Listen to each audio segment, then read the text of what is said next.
Hi, Abraham. I have to say I'm totally floored because I had a premonition that I would be the first one called. And I don't know how it happened. Well, this group is gathered before you dragged your physical bodies here. And the energy of the group is already understood. So the intensity of what you want to know and the balance of the vibration within you has already lined that up. So when you have a premonition, all it means is you're reading the energy accurately. We're done. My question is this. I'm wanting to know when to take action. If to take action. After you get a premonition. Well, we're not kidding. In other words, when you have a premonition of something wanted, that means you're lined right up with it. In other words, that the premonition was that you experienced here or earlier was significant enough that it got your attention, didn't it? And it was exhilarating when the manifestation matched it. But are you following this? This is really an important thing. When you've been living life and you've been building this vortex, so what you want is already amassed. All of the cooperative components are already assembled. So the feeling of inspiration, that feeling of being ready to act about something, that's the feeling that comes when you're close enough to the vortex that the vortex takes you in. Let's be clear about this.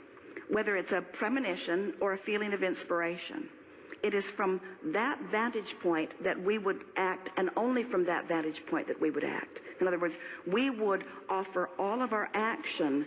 You talk about getting your ducks in a row. We talk about getting your energy lined up. When you've been hovering on the edge of your vortex, or it's taking you in enough that you're vibrationally up to speed, that's when those inspirational thoughts begin to flow to you. And when those inspirational thoughts begin to flow, that's when to take action. Esther has been noticing something recently because she and Jerry are together all of the time. And his mind is very fast. He's thinking about a lot of things, and they have so many projects that are in the works, building projects and book projects and recording projects and all kinds of scheduling projects, all kinds of wonderful things that are manifesting and calling for action.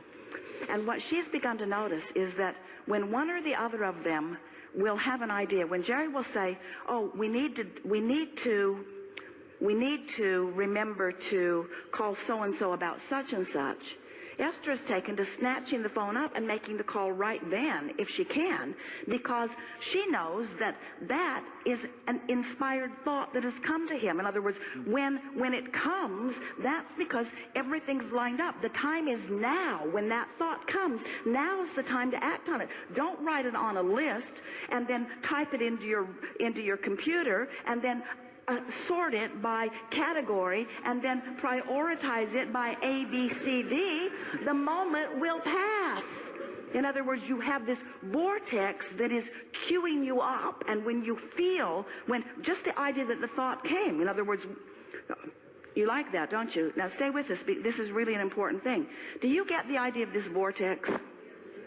Must be annoying. That invisible sphere that Abraham keeps pointing at the floor, this vortex of creation, and they call that reality.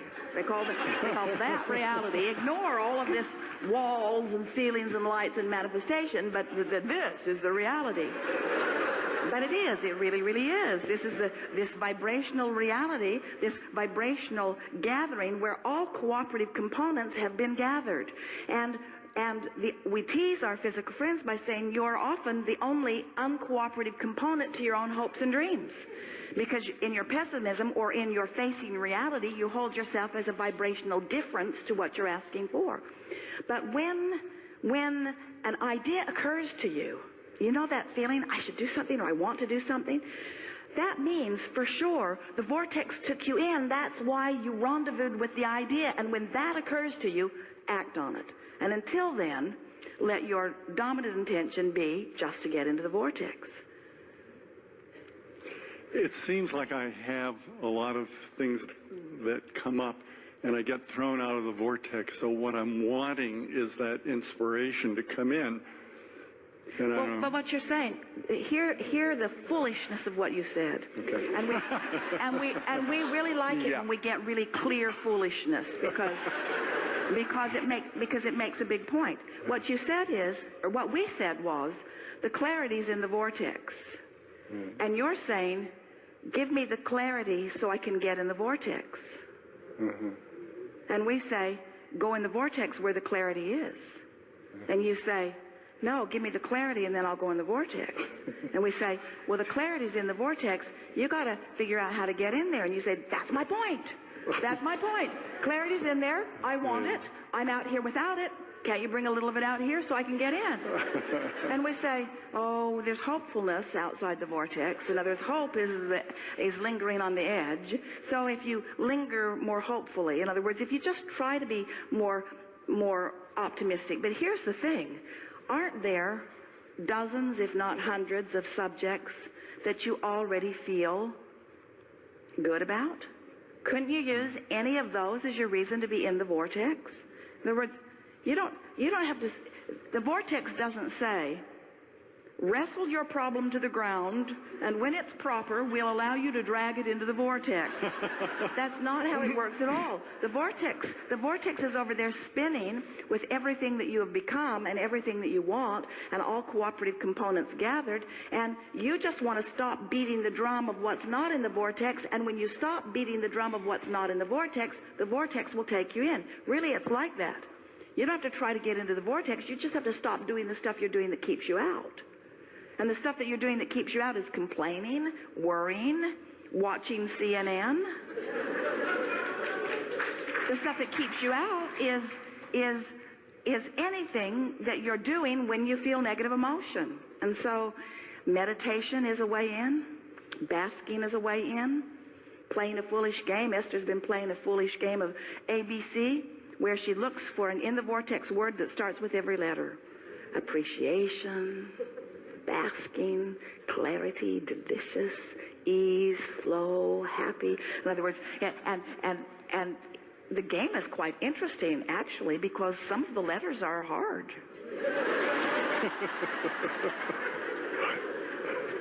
And you just can't focus on something like that and focus upon anything that holds you out of the vortex at the same time. So in you go, and a whiff of inspiration hits you, and then if you're wise enough to know that inspiration means you are now a cooperative component, act on the inspiration that you felt. Now you're in the game, you see.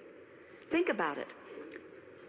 You lingered on the edge of the vortex. You didn't mean to be out, but life sucks. So you're out.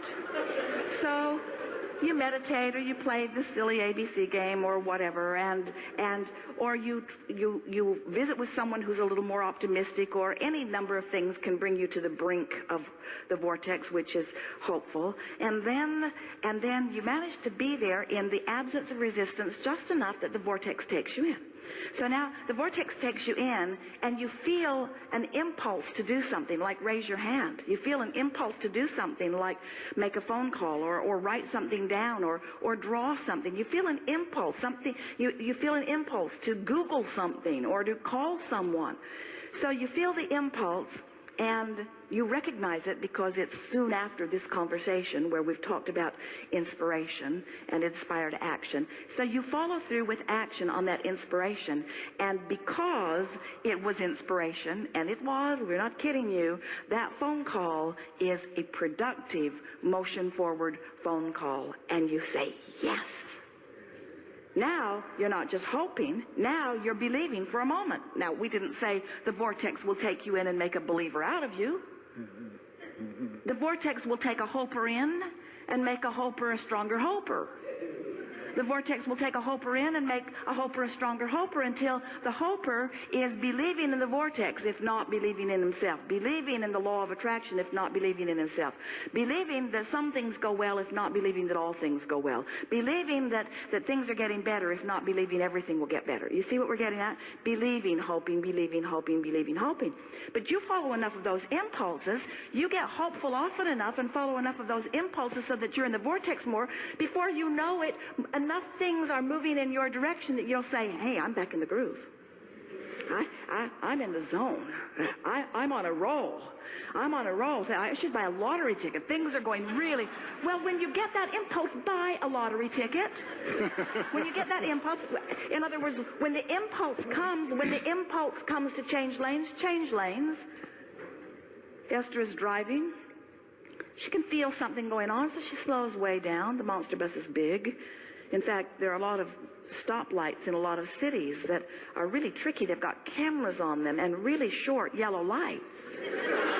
Really, really short yellow lights. It's not easy to bring that bus down to a stop position when they're moving through town. And so there are quite a few photographs being sent to the office of Esther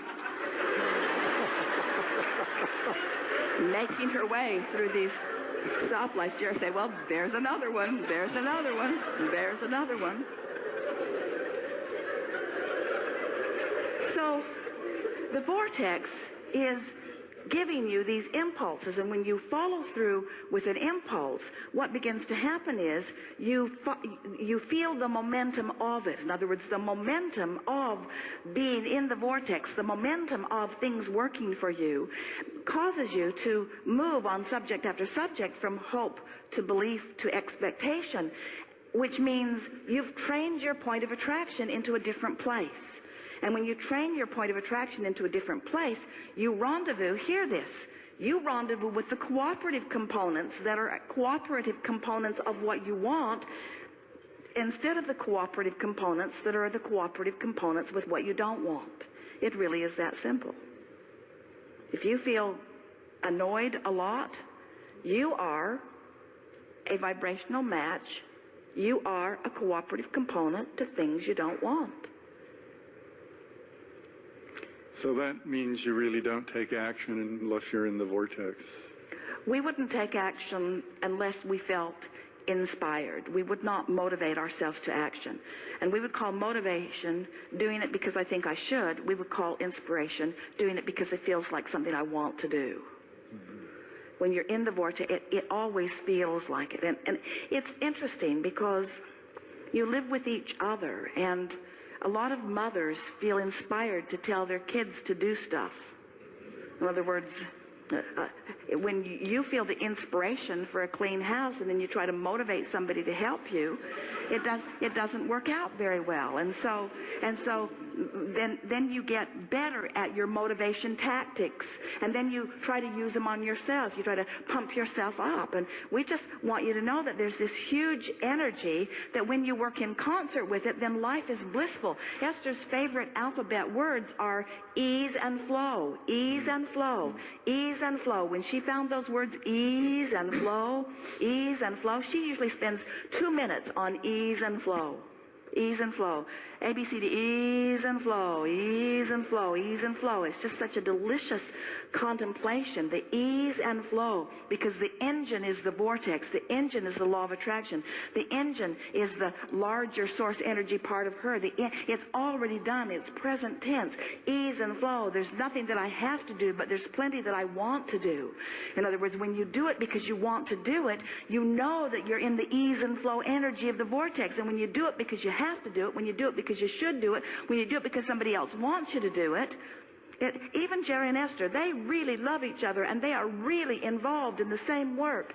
And when Jerry asks Esther to do something when she's got something else on her mind, she'll do it. But he was better off not to ask. She never says no. She just does things out of the vortex. And really, nobody wants anybody to do anything out of the vortex. You really don't. You don't want to motivate your employees to work hard for you out of the vortex. You want to figure out how to shine a light on the vortex so that they're inspired into the glorious ease and flow creative behavior of their experiences, you see. Yes.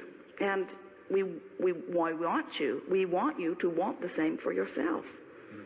Most of you, we love you very much. Treat yourself like a bad behaving employee.